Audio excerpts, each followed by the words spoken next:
नमस्कार मु स्वर्ण आपण मानक स्वागत जनावि स्वर्ण स्वाद यूट्यूब चैनल को। तो आपण मानक न्यू इयर स्पेशल छतु मसाला मशरूम मसालार गोटे नुआ रेसिपी नहीं आसी। आपण मैंने जदि करेंगे चाहती तो भिडियोटी को शेष पर्यंत देखु।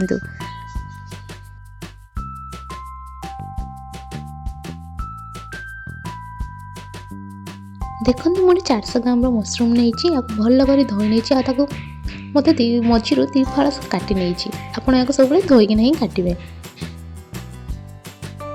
आपन को जो साइज मशरूम दरकार आप साइज अनुसार आप मशरूम काटी पारे।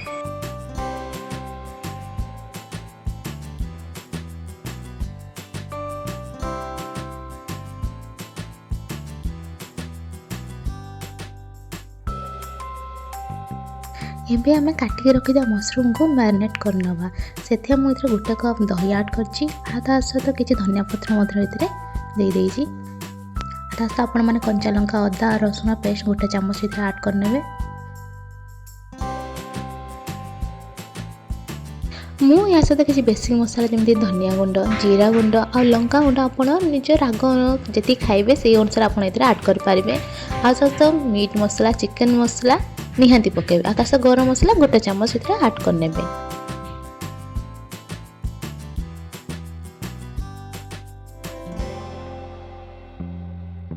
यह को आम भल भाव सब मसला दही भल भाव मिक्स करनवा 5 ରୁ 10 मिनट पर्यंत आम मैरिनेट होगा छाड़ीदेवा।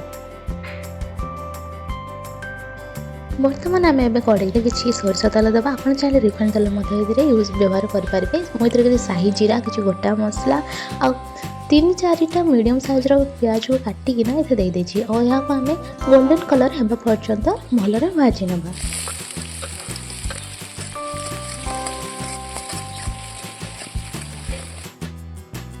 प्याज आम गोल्डन कलर हो गला पर आम ये ग्रीन मटर को गोटे कप ये ऐड करना और यहाँ भल भाजी नवा।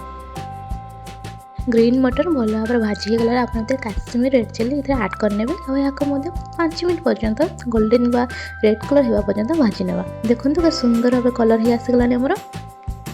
एबे सेकेंड स्टेप आम मैरिनेट कर रखी था मशरूम को आम देदेबा और यहाँ भल भाव मसला सहित भल भाव गोल नवा जेपरिक तेल अंश लुण सब मसला सहित भल भाव मिसीज। 5 ରୁ 10 मिनट पर्यटन यहाँ आपण मैंने घोड़े घोड़े भल भाव कषि ने ये कौन पानी व्यवहार करना आप भी पानी देवे ना ये पानी देना छतुर अलरेडी आप पानी बाहर आसो तेणु आपण मैंने कौन पानी देवे ना।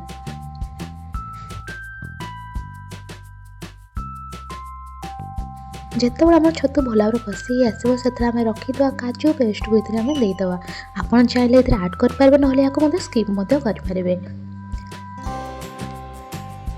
काजू पेस्ट ऐड करा द्वारा थिकनेस टिके बढ़ी जाए तेणु आपण मैंने निहांती काजू पेस्ट ऐड करेंगे। बर्तमान आम छतु रेडी हो गला।